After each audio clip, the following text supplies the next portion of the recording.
அனைவருக்கும் வணக்கம். நான் பிரபாகர் ஜோதிடர். ஓம் சிவாய நமக. சிவசக்தி திருச்சிற்றம்பலம். இப்போ நான் என்ன சொல்ல போகிறேன்னா, இந்த குரு பகவான் மேசத்தில் இருந்தார்னா எந்தெந்த இடத்தை பார்ப்பாருன்னு சொல்கிறேன். நீங்கள் கருத்து கொண்டு பயன்படுங்க. இப்போ மேச ராசியில் அஸ்வினி 1 இருந்தால் 5ஆம் பறவையாக மக 1 பார்ப்பார் சிம்பத்தை.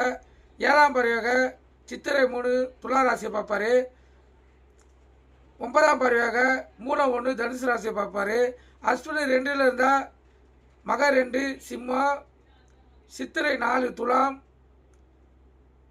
மூலம் 2 தனுசு. இப்போ அப்படியே லைனாக சொல்கிறேன், கருத்தில் கொள்ளுங்க. அஸ்வினி 3 இருந்தால் மக 3 சுவாதி 1 மூலம் 3. அஸ்வினி 4 இருந்தால் மக 4 சுவாதி 2 மூலம் 4. பரணி 1 இருந்தால் பூர 1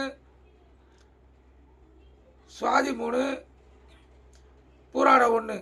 பரணி 2 இருந்தால் பூராட 2 சுவாதி 4 பூராட 2. அதாவது பரணி 2 இல்லைன்னா பூர 2 சுவாதி 4 பூராட 2. பரணி 3னா சிம்மத்தில் பூர 3, துலாத்தில் விசாக 1, தனுசில் பூராட 3. பரணி 4னா சிம்மத்தில் பூரம் 4, துலாத்தில் விசாக 2, தனுசில் பூராடம் 4. கார்த்திகை 1னா சிம்மத்தில் உத்திரம் 1, துலாமில் விசாக 3, தனுசில் உத்திரம் 1. இந்த இடத்தெல்லாம் மேச ராசியில் குரு பகவான் இருக்கக்குள்ள பார்ப்பார், கருத்தில் கொள்ளுங்க. திருப்பி அந்த ராசியை ஒன்றி சொல்கிறேன், பார்த்துங்க. மேசத்தில் இருக்கக்குள்ள 5ஆம் பருவாக சிம்மத்தை பார்ப்பார். 7ஆம் பார்வையாக துலாமை பார்ப்பார். 9ஆம் பார்வையாக தனுசு பார்ப்பார். ஒரு நட்சத்திரத்துலேயும் அவர் இருக்கக்குள்ள ஒரு நட்சத்திரத்தை பார்ப்பார்.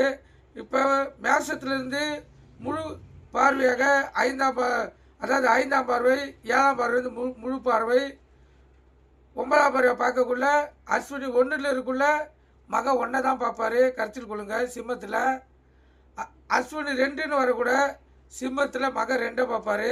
அஸ்வினி 3ன்னு வரக்குள்ள சிம்மத்தில் மக 3 பார்ப்பார். அஸ்வினி 4ன்னு வரக்குள்ள சிம்மத்தில் மக 4 பார்ப்பார். இப்போ அடுத்த கட்டத்தில் தான் இப்போ துலாமத்தில் தான் மாறும். அஸ்வினி 1 இருக்குள்ள துலாம் சித்திரை 3 பார்ப்பார். அஸ்வினி 2 இருக்குள்ள சித்திரை 4 பார்ப்பார். அஸ்வினி 3 இருக்குள்ள சுவாதி 1 பார்ப்பார். அஸ்வினி 4 இருக்குள்ள சுவாதி 2 பார்ப்பார். அதே போல் அஸ்வினி 1 இருக்குள்ள மூலம் 1, மூலம் 2, மூலம் 3, மூலம் 4.